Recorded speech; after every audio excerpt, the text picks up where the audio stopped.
അമ്മ പറഞ്ഞത് കേട്ട് അങ്ങനെ തന്നെ നിൽക്കുമ്പോഴാണ് ഉമ്മറത്തെ വാതിൽ കിടന്ന് അഞ്ച് കയറി വന്നത്. നീ ട്യൂഷന് പോണില്ലേ എന്ന്? അച്ചു നിൽക്കുന്നത് കണ്ടതും അഞ്ചു അവളുടെ തോളിൽ അടിച്ചുകൊണ്ട് ചോദിച്ചു. ഔ, എന്തിനടി എന്നെ തല്ലിയേ? പറയുന്നതിനൊപ്പം തന്നെ അഞ്ജുവിൻ്റെ കയ്യിലേക്ക് ഒരു അടി വെച്ചു കൊടുത്തു. നീ ട്യൂഷന് പോണില്ലേന്ന്? അഞ്ജു അച്ചു അടിച്ച കൈ ഒഴിഞ്ഞുകൊണ്ട് പറഞ്ഞു. അതിന് സമയാവട്ടെ, ക്ലോക്കിലേക്ക് നോക്ക്. അച്ചുവിനെ നോക്കി പറഞ്ഞുകൊണ്ട് അഞ്ചു അടുക്കളയിലേക്ക് പോയി. അയ്യോ, 6 മണിയായോ? വേഗം മുറിയിലേക്ക് കയറി ഒരു കരിനീല ഹാഫ് ഉടുപ്പ് എടുത്തിട്ട് ബാഗും എടുത്ത് ഉമ്മറത്തേക്ക് നടന്നു. അമ്മേ, ഞാൻ പോവാ. മുറ്റമടിക്കുന്ന അമ്മയോട് പറഞ്ഞ് ചെരുപ്പിട്ട് മുന്നിലേക്ക് നോക്കിയതും വഴിയിൽ കിച്ചേട്ടനും പിന്നെ വേറെ 3 ചേട്ടന്മാരും നിൽക്കുന്നത് കണ്ടു. അതുകൊണ്ട് തന്നെ അതിലേ പോകാൻ ഒരു മടി തോന്നി. അതുകൊണ്ട് പിന്നാമ്പുറത്തെ പറമ്പിൽ കൂടെ പോകാമെന്ന് കരുതി പുറകിലേക്ക് നടന്നു. പുറകിലെ അലക്കുകല്ലിൻ്റെ വശത്തു കൂടെ അമ്മുമ്മയുടെ പശുത്തൊഴുത്തിൻ്റെ അവിടേക്ക് നടന്നു. അവിടെ പന്തലിച്ച് നിൽക്കുന്ന പുളിമരത്തിൻ്റെ ചുവട്ടിൽ നിന്നൊരു പച്ച പുളി പറിച്ച് വായിലേക്ക് വെച്ച് നടന്നു. 1.5 ഏക്കറോളമുള്ള ഭൂമിയാണ് കുടുംബ സ്വത്ത്. അച്ചാച്ചനും അച്ചാച്ചൻ്റെ 3 പെങ്ങന്മാർക്കും കൂടിയുള്ള ഭൂമിയാണ്. എന്നാൽ അവരാരും ഇങ്ങോട്ടധികം വരാറില്ല. അതുകൊണ്ട് തന്നെ അമ്മൂമ്മ ഇവിടെ കൃഷി ഇറക്കിയിരിക്കുകയാണ്. ഞാലിപ്പൂവിനും നേന്ത്രവാഴയും കിഴങ്ങും നട്ടുപിടിപ്പിച്ചിട്ടുണ്ട്. അതുപോലെ തന്നെ ഒരു ഭാഗത്ത് പയർ നട്ടിട്ടുണ്ട്. എല്ലാം നന്നായി വിളഞ്ഞു തുടങ്ങിയിട്ടുമുണ്ട്. ഏറ്റവും ബാക്കിലുള്ള പറമ്പ് ഒഴിച്ചിട്ടിരിക്കുകയാണ്. അവിടെ കൃഷിയൊന്നുമില്ല, കാട് പിടിച്ച് കിടക്കുകയാണ്. അതിലൂടെ നടന്ന് മാട്ടം കടന്ന് വേണം ട്യൂഷൻ ചേച്ചിയുടെ വീട്ടിലെത്താൻ. ഇതിനേക്കാൾ നല്ലത് റോഡിൽ കൂടെ പോകുന്നതാണ്. പറമ്പിൻ്റെ അവിടെയും ഇവിടെയുമായിട്ട് അമ്മൂമ്മയുടെ പശുക്കൾ പുല്ല് തിന്നുന്നുണ്ട്. പറമ്പിൻ്റെ ബാക്കിലേക്ക് എത്തിയതും ഒരു കുഞ്ഞി സാധനം എൻ്റെ അടുത്തേക്ക് ഓടി വന്നു. നോക്കിയപ്പോൾ അമ്മൂമ്മയുടെ കുഞ്ഞി പശുവാണ്. പ്രസവിച്ചിട്ട് 2-3 ആഴ്ചയായിട്ടുള്ളൂ. ബ്രൗണിൽ വെള്ളപ്പുള്ളിയുള്ള കുഞ്ഞി പശു. മുഖത്ത് തന്നെ നെറുകയിൽ ഒരു വെള്ള അടയാളമുണ്ട്. ആരായാലും നോക്കിപ്പോകും അതിനെ, അത്രയ്ക്ക് രസമാണ്. ചെറിയതായതുകൊണ്ട് കെട്ടിയിട്ടിട്ടില്ല. കഴുത്തിൽ കെട്ടിയിരിക്കുന്ന കുഞ്ഞു കയർ അഴിച്ചിട്ടേക്കുകയാണ്. വേറെ എങ്ങോട്ടും പോകില്ല. ഈ പറമ്പിൽ തന്നെ ഓടിച്ചാടി നടക്കും. അത് എൻ്റെ അടുത്തേക്ക് വന്ന് ഡ്രസ്സിൽ മുഖമുരസിയതും മുട്ടുകാൽ താഴേക്ക് ഊന്നിക്കൊണ്ട് മുട്ടുകുത്തിയിരുന്നു. അതിൻ്റെ മുഖം പിടിച്ച് അങ്ങോട്ടും ഇങ്ങോട്ടും പിടിച്ചു വലിച്ചു. അത് ഇഷ്ടപ്പെട്ടതുപോലെ കുഞ്ഞി പശു മേ മേ എന്ന് ശബ്ദമുണ്ടാക്കി. അത് കേട്ടതും കുഞ്ഞി പശുവിൻ്റെ നെറുകയിലെ ആ വെള്ള അടയാളത്തിൽ ഉമ്മ വെച്ചു. അതുകൂടെ ആയതും കുഞ്ഞി പശു അച്ചുവിൻ്റെ മുഖത്ത് നാവുകൊണ്ടുരസി. ഇക്ലിയായിട്ട് അച്ചു ഒന്ന് പുറകിലേക്ക് വളഞ്ഞു. അതെ കുഞ്ഞി പശുവേ, ഞാൻ പോട്ടെ. നിന്നോട് കളിച്ചിരുന്നാലേ ട്യൂഷന് പോകാൻ ഞാൻ വൈകും. അതും പറഞ്ഞ് അതിൻ്റെ മുഖമൊന്ന് അങ്ങോട്ടും ഇങ്ങോട്ടും മാട്ടിക്കൊണ്ട് മുന്നോട്ട് നടന്നു. മാട്ടത്തിൻ്റെ അടുത്തെത്തിയതും പുറകിൽ ദാ വരുന്നു കുഞ്ഞി പശു ചാടിത്തുള്ളി എൻ്റെ അടുത്തേക്ക്. എൻ്റെ കുഞ്ഞി പശു, പോവാൻ നോക്കിയേ, എൻ്റെ പിന്നാലെ വരാതെ. അതും പറഞ്ഞ് അച്ചു അവിടെ കിടക്കുന്ന ഒരു വടിയെടുത്ത് അതിനെ ഓടിച്ചു വിട്ടു. അപ്പോൾ തന്നെ അച്ചുവിനെ നോക്കി മുരടനക്കിക്കൊണ്ട് ചാടിത്തുള്ളി അതിൻ്റെ അമ്മയുടെ അടുത്തേക്ക് ഓടിപ്പോയി. അത് നോക്കി ചിരിയോടെ മാട്ടത്തിൻ്റെ അവിടെ നിന്ന് ചാടി. അത് കഴിഞ്ഞൊരു പറമ്പും വീടുമാണ്. ആ വീടിന് നേരെയാണ് ട്യൂഷൻ വീട്. പറമ്പിൻ്റെ അറ്റത്ത് കൂടെയുള്ള വഴിയിലേക്ക് കയറി സ്നേഹചേച്ചിയുടെ വീട്ടിലേക്ക് നടന്നു. അപ്പോൾ തന്നെ കണ്ടു മുന്നിലിരിക്കുന്ന ബാക്കി 4 പേരെ. അപ്പോൾ തന്നെ മനസ്സിലായി 5 മിനിറ്റോളം ഞാൻ വൈകിയെന്ന്. ഗേറ്റ് തുറന്ന് അങ്ങോട്ട് കയറിയതും എന്താണ് വൈകിയത് എന്നുള്ള സ്നേഹചേച്ചിയുടെ ചോദ്യം വന്നു. പെട്ടെന്ന് വായിൽ തോന്നിയൊരു കള്ളം പറഞ്ഞു. ക്ലാസ് കഴിഞ്ഞ് വന്നപ്പോൾ വൈകി. അത് പറഞ്ഞതും അച്ചു സ്നേഹചേച്ചിയെ നോക്കി. വിശ്വസിച്ച മട്ടുണ്ട്. അത് നോക്കി അച്ചു ഇരുന്നു. അപ്പോൾ തന്നെ നീരജ അവളെ നോക്കി ചിരിച്ചു. അവളെ നോക്കി കണ്ണുരുട്ടി അവളുടെ അടുത്തേക്കിരുന്നു. അപ്പോഴേക്കും സ്നേഹചേച്ചിയുടെ മോൻ വന്ന് ചേച്ചിക്കടുത്തിരുന്നു. സ്നേഹചേച്ചി അവന് 2 ലൈൻ എഴുതാൻ കൊടുത്തു. അത് കഴിഞ്ഞ് ഞങ്ങൾക്ക് പഠിക്കാനുള്ളത് തന്നു. സോഷ്യലാണ്. റിച്ചുട്ടാ നോക്കിയേ. സ്നേഹചേച്ചി അവനെ നോക്കി ഗേറ്റിലേക്ക് കൈ ചൂണ്ടി പറഞ്ഞതും ഞങ്ങളെല്ലാവരും തിരിഞ്ഞു നോക്കി. അപ്പോൾ തന്നെ ഞാൻ തലയിൽ കൈവച്ചു. ഗേറ്റിൻ്റെ അവിടെ അങ്ങോട്ടും ഇങ്ങോട്ടും നോക്കി നിൽക്കുന്ന അമ്മൂമ്മയുടെ കുഞ്ഞി പശു. ഇത് എൻ്റെ പിന്നാലെ വന്നോ? അതിനെ നോക്കി അച്ചു പറഞ്ഞു. നിനക്കറിയോ? സ്നേഹചേച്ചി ചോദിച്ചു. അമ്മൂമ്മയുടെ പശുവാ. ഞാൻ പറഞ്ഞതും റിച്ചു എഴുന്നേറ്റ് ഗേറ്റിൻ്റെ അവിടേക്ക് പോയി. ഗേറ്റിൻ്റെ വിടവിലൂടെ അവൻ കുഞ്ഞി പശുവിനെ തൊട്ടു. അപ്പോൾ തന്നെ കുഞ്ഞി പശു അവനെ നോക്കി തലയാട്ടി. അത് കണ്ടതും റിച്ചു ഗേറ്റ് തുറന്നു. അപ്പോൾ തന്നെ കുഞ്ഞി പശു അവിടെ നിന്ന് 2 ചാട്ടം ചാടി. അത് കണ്ടതും റിച്ചു പേടിച്ച് ഞങ്ങളുടെ അടുത്തേക്ക് ഓടിക്കയറി. ചെക്കൻ ഗേറ്റ് അടക്കാൻ മറന്നതുകൊണ്ട് തന്നെ 2 തുള്ളി ചാട്ടത്തിൽ കുഞ്ഞി പശു അച്ചുവിൻ്റെ അടുത്തേക്ക് വന്ന് നിന്നു. അത് വന്നടുത്ത് നിന്നതും അതിൻ്റെ കുഞ്ഞി തല കൊണ്ട് അച്ചുവിൻ്റെ മടിയിൽ കുത്താൻ തുടങ്ങി. ഒപ്പം അച്ചുവിൻ്റെ കയ്യിലും മുഖത്തും ഡ്രസ്സിലുമൊക്കെ മുഖം കൊണ്ടും നാവ് കൊണ്ടും ഉരസാൻ തുടങ്ങി. സ്നേഹചേച്ചി ഫോൺ തരുമോ? ഞാൻ വീട്ടിൽ വിളിച്ച് പറയാം. സ്നേഹചേച്ചിയെ നോക്കി പറഞ്ഞതും സ്നേഹചേച്ചി ഫോൺ എനിക്ക് നേരെ നീട്ടി. ഫോൺ വാങ്ങി എൻ്റെ നമ്പറിലേക്ക് ഡയൽ ചെയ്തതും സ്വിച്ച് ഓഫ്. അതിലാണെങ്കിൽ ചാർജില്ല. അമ്മയുടെ ഫോണിലേക്ക് 3 വട്ടം വിളിച്ചുവെങ്കിലും എടുത്തില്ല. നീ ഇതിനെ കൊണ്ടാക്കിയിട്ട് വായോ? സ്നേഹചേച്ചി പറഞ്ഞതും കുഞ്ഞി പശുവിനെ ഒന്ന് നോക്കി പേടിപ്പിച്ചുകൊണ്ട് അതിൻ്റെ കയറിൽ പിടിച്ച് വലിച്ചു. അതാണേൽ വരില്ല എന്ന പോലെ 2 തുള്ളിച്ചാട്ടം. ഒപ്പം തന്നെ എൻ്റെ കാലുമേ കയറി ഒറ്റ ചവിട്ട്. ജീവൻ പോയി. അതിനെ നോക്കി പേടിപ്പിച്ചുകൊണ്ട് വലിച്ച് പറമ്പിൽ കൂടി നടന്ന് മാട്ടത്തിലെത്തിയതും അമ്മൂമ്മയുടെ തൊഴുത്തിൻ്റെ അവിടെ നിൽക്കുന്ന കിച്ചേട്ടനെ കണ്ടു. കിച്ചേട്ടാ! അവിടെ നിന്ന് ഉറക്കെ വിളിച്ചതും കിച്ചേട്ടൻ തിരിഞ്ഞു നോക്കി. നീ ട്യൂഷന് പോയില്ലേടേ? എൻ്റെ അടുത്തേക്ക് നടന്നു വന്നുകൊണ്ട് കിച്ചേട്ടൻ ചോദിച്ചു. ഞാൻ പോയതാ. ഇത് എൻ്റെ പിന്നാലെ വന്നു. ഇതിനെ അമ്മൂമ്മയുടെ കയ്യിൽ കൊണ്ട് കൊടുക്കുവോ? ഞാൻ ഉറക്കെ കിച്ചേട്ടനെ നോക്കി ചോദിച്ചു. അതിനെ അവിടെ വിട്ട് നീ പൊയ്ക്കോ, ഞാൻ കൊണ്ടുപോയിക്കോളാം. അത് കേട്ടതും അവിടെയുള്ള ഒരു പുല്ലിൻ്റെ കടക്കയിൽ അതിനെ കെട്ടി. എന്നിട്ട് കിച്ചേട്ടനെ നോക്കി ബായ് പറഞ്ഞ് ട്യൂഷൻ ക്ലാസ്സിലേക്ക് ഓടി. കിച്ചേട്ടൻ നടന്ന് അങ്ങോട്ട് വരുന്നതേയുള്ളൂ. ട്യൂഷൻ ക്ലാസ്സിൽ ചെന്ന് അവിടെയുള്ള സൈഡിലെ പൈപ്പിൻ്റെ അവിടെ ചെന്ന് കൈ കഴുകി വന്നിരുന്ന് പഠിച്ചു. അപ്പോൾ ദേ ചാടിത്തുള്ളി വീണ്ടും ഗേറ്റ് കടന്ന് എൻ്റെ അടുത്ത് വീണ്ടും വന്ന് നിൽക്കുന്നു കുഞ്ഞി പശു. അത് കണ്ടതും ഞാൻ തലയിൽ കൈവച്ച് നിന്ന് പോയി. ഒപ്പം തന്നെ കുഞ്ഞു പശു എന്നെ നാവ് കൊണ്ട് ഉരസി കയ്യിലും മുഖത്തും. അപ്പോഴേക്കും പറമ്പ് കിടന്ന് കിച്ചേട്ടൻ വന്നു. കിച്ചേട്ടനോട് ഇതിനെ അവിടെ ആക്കാൻ പറഞ്ഞിട്ട് ഒരൊറ്റ വീക്ക് തന്നാലുണ്ടല്ലോ, പുല്ലിൻ്റെ ഒരു കടക്കൽ കെട്ടിയാ ഇത് നിൽക്കോ? എന്നെ നോക്കി തുറിച്ചു നോക്കിക്കൊണ്ട് കിച്ചേട്ടൻ പറഞ്ഞു. കിച്ചേട്ടനെ നോക്കി പിണക്കം കാണിച്ചുകൊണ്ട് നോക്കിയത് കിച്ചേട്ടനെ നോക്കി നിൽക്കുന്ന അലീനയെ. അത് കണ്ടപ്പോൾ തന്നെ ദേഷ്യം വന്നു. ഇതിന് കൊണ്ടുപോ. ആ ദേഷ്യത്തിൽ തന്നെ എൻ്റെ അടുത്ത് നിൽക്കുന്ന കുഞ്ഞി പശുവിനെ തള്ളിക്കൊണ്ട് കിച്ചേട്ടനോട് പറഞ്ഞതും കുഞ്ഞി പശു ഒരൊറ്റ തുള്ളിച്ചാട്ടം.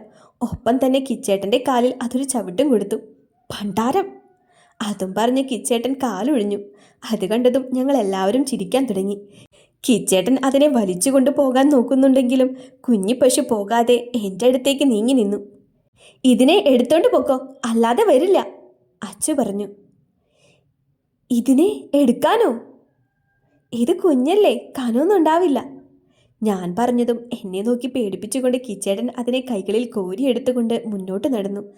ആ പോക്ക് കണ്ട് ഞങ്ങൾക്ക് എല്ലാവർക്കും ചിരി വന്നു. കുഞ്ഞി പശുവാണേൽ കിച്ചേട്ടൻ്റെ മുഖത്തും കഴുത്തിലും നാവ് കൊണ്ട് ഉരസുകയാണ്. കിച്ചേട്ടൻ അതിനെ നോക്കി എന്തൊക്കെയോ പിറുപിറുക്കുന്നുമുണ്ട്. ട്യൂഷൻ കഴിഞ്ഞ് പോകാനായി എല്ലാവരും ഗേറ്റ് കടന്ന റോഡിലേക്ക് നടന്നു. അപ്പോഴാണ് അലീന എൻ്റെ അടുത്തേക്ക് ചേർന്ന് നടക്കുന്നത്. അത് മൈൻഡ് ചെയ്യാതെ നീരജയോട് സംസാരിച്ച് നടക്കുമ്പോഴാണ് അലീന എന്നെ നോക്കി ഒരു കാര്യം ചോദിച്ചത്. ആ ചേട്ടൻ്റെ പേരെന്താ? ആരാണെന്ന് മനസ്സിലാവാതെ ഞാൻ അവളെ നോക്കി. ഏത് ചേട്ടൻ്റെ? നേരത്തെ പശുവിനെ കൊണ്ട് പോയില്ലേ, ആ ചേട്ടൻ്റെ. ഓ, കിച്ചേട്ടൻ്റെ പേരില്ലേ, മനസ്സിൽ പറഞ്ഞുകൊണ്ട് ഞാൻ അവളെ നോക്കി. നിഖിൽ മഹാദേവ്. താല്പര്യമില്ലാതെ പറഞ്ഞുകൊണ്ട് നീരജയോട് എന്തോ പറയാൻ വന്നതും അലീനയുടെ അടുത്ത ചോദ്യം വന്നു. ആ ചേട്ടൻ ഇവിടെ അല്ലായിരുന്നോ? അല്ല, ബാംഗ്ലൂരായിരുന്നു. പഠിക്കായിരുന്നു? അല്ല, ജോലിയാണ്. എന്താ ജോലിയെന്നറിയില്ല. വീണ്ടും താല്പര്യമില്ലാതെ ഞാൻ പറഞ്ഞു. ആ ചേട്ടൻ്റെ വീട്ടിൽ ആരൊക്കെയുണ്ട്? എവിടെയാ താമസം? അച്ഛൻ, അമ്മ, ചേട്ടൻ. എൻ്റെ വീടിൻ്റെ ഓപ്പോസിറ്റുള്ള വീട്ടിലാണ് താമസം. പറഞ്ഞു കഴിഞ്ഞതും റോഡെത്തി. അപ്പോൾ തന്നെ നീരജയോട് ബൈ ബൈ പറഞ്ഞു. വർഷേ, പോകാം? അനന്യയോട് സംസാരിച്ച് നിൽക്കുന്ന വർഷയെ നോക്കി ചോദിച്ചു. അനന്യയോടും ബൈ പറഞ്ഞ് ഞങ്ങൾ 2 പേരും ലെഫ്റ്റ് സൈഡിലേക്കും അവർ 3 പേരും റൈറ്റ് സൈഡിലേക്കും പോയി. 7:30 കഴിഞ്ഞിട്ടുണ്ട്. ഇരുട്ട് ആകെ മൂടിയിട്ടുണ്ട്. 1-2 പോസ്റ്റിൽ വെട്ടം തെളിഞ്ഞിട്ടുണ്ട്. 2 അടി നടക്കുമ്പോഴേക്കും വർഷയുടെ വീടെത്തും. എൻ്റെ വീട്ടിലേക്ക് പോകാൻ കുറച്ച് ദൂരം കൂടിയുണ്ട്. സാധാരണ അമ്മ വരാറുണ്ട്, ഇന്നെന്തോ വന്നില്ല. ശരിയെന്നാ. വർഷയുടെ വീടിൻ്റെ അവിടെ എത്തിയതും വർഷ ബായ് പറഞ്ഞു പോയി.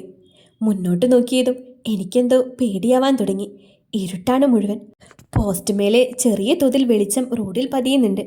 പോരാത്തതിന് റോഡിൽ 3-4 പട്ടി നിൽക്കുന്നുണ്ട്. കുറച്ച് മുന്നോട്ട് പോയതും അതിലൊരു പട്ടി എന്നെ നോക്കുന്നു. അഞ്ജുവിൻ്റെ കൂട്ടുകാരി അപർണ ചേച്ചിയുടെ പട്ടിയാണത്, കുട്ടു. ഇടയ്ക്ക് അപർണ ചേച്ചിക്കൊപ്പം വീട്ടിലേക്ക് വരാറുണ്ട്. അതുകൊണ്ട് തന്നെ എന്നെ നന്നായിട്ടറിയാം. ഞാനൊന്ന് അതിൻ്റെ അടുത്തേക്ക് പോയി വെറുതെ അതിൻ്റെ തലയിലൊന്ന് തൊട്ടു.